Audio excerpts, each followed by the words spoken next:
Hapit na gid mag-isa ka bulan ang atong pagbalik aning pagpakondisyon nato sa atong pagdagan-dagan no. Padayon lang gid kog ensayo bisag wala pa ko specific nga apilan nga dagan no, kay ang ato ra man gyud ani kay mapadayon ni ang atong pagbalik. Pagbalik sa pagpakondisyon kay mura man gid ni atong lingaw. Ang ako ding gibuhat aning workout is gitawag na kog triangle, 3 km, 2 km, 1 km or 3 to 1. Mura ra gyapon sa pyramid pero long distance lang. Pag human sa 3 km na 2 minutes nga rest. Pag human sa 2 minutes, 2 km dayon. Pag human sa 2 km na rin 130 seconds nga rest. Ug ang last 1 km. Ang pace dayan ni akong 3 to 1 is 3:30 tanan. Sakit-sakit pod ni no pero nakaya raman. As you can see, pag human nato workout proceed dayon ta sa City Hall or sa People's Hall. Kay naay memo nga niabot sa atong opisina no. Ug naapil ta sa mga swerte nga napilian nga mag-present sa theatrical history ng Malaybalay. Theatrical presentation day among buhaton anin. Kay human naman ang kaamulan diri na pud ta sa aldaw ng Malaybalay. Theatrical presentation sumapuslan gid ang atong pagka-artista kay more on drama ni siya or storytelling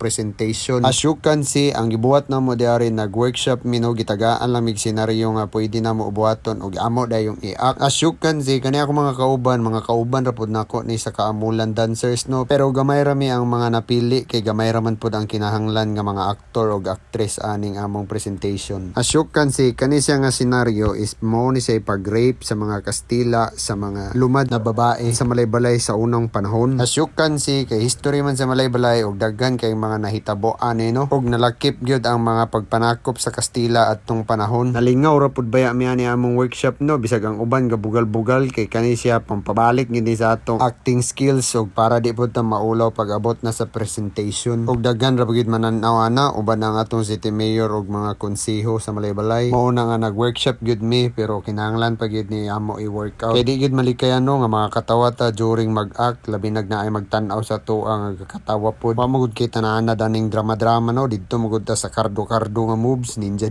Pero kay daghan pa man panahon mag-practice ug mag-workout kaya pa kayo nato ni usabon natong performance. As you can see, gitagaan lang may senaryo ani no nga normal life sa mga nitibo or sa mga lumad sa Malaybalay sa unang panahon nga wala pa yung mga Kastila nga nanakop ug normal days pa ni siya. As you can see, nagkaguliyang dahil media no kay nisinggit lag kalit ang among koryo nga naay mga Kastila acting mo unsay buhaton kung naay mga mananakop ug gibuhat ra pud namo ang among mahunaw-unaan di ano kay wala mapansid mi gitagaag specific nga action. Ila lang gitan-aw unsa namo pag-portray ang mga script nga ilang gihatag sa amoa para ilang makita kung unsay angay improve sa acting ug unsa ang fix nga karakter ang ilang ihatag sa actors. As you can see, samtang kami gapahuway kay nahuman nami sa among workshop sa acting skills, aduna po'y bag-ong niabot nga among amigo o sa gyapon kani ka aktor. As you can see, galain ang buot aning isa ka aktor nga si Boy Champion kay basa kay sas ulan unya mo pa'y paglingkod niya ni announce na nga manguli na ta. Nilusob gid sa ulan para lang gid makapractice pero wa say naabta. Nahala liyok tao.